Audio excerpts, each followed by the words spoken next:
കേൾക്കുന്നതിന് മുമ്പ് മറുപടി പറയരുത്, ഇടയ്ക്കു കയറി പറയരുത്, വേണ്ടാത്ത കാര്യത്തിൽ തലയിടരുത്, പാപികളുടെ വിധി തീർപ്പിൽ പങ്കാളിയാകരുത്.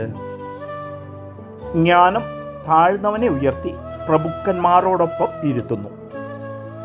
വസ്ത്രമോടിയിൽ അഹങ്കരിക്കരുത്, ബഹുമാനിതനാകുമ്പോൾ ഞെളിയരുത്. എന്തെന്നാൽ കർത്താവിൻ്റെ പ്രവൃത്തികൾ വിസ്മയകരവും മനുഷ്യ ദൃഷ്ടിക്ക് അഗോചരവുമാണ്. കൂട്ടിലടച്ച പക്ഷിയെപ്പോലെയാണ് അഹങ്കാരിയുടെ മനസ്സ്.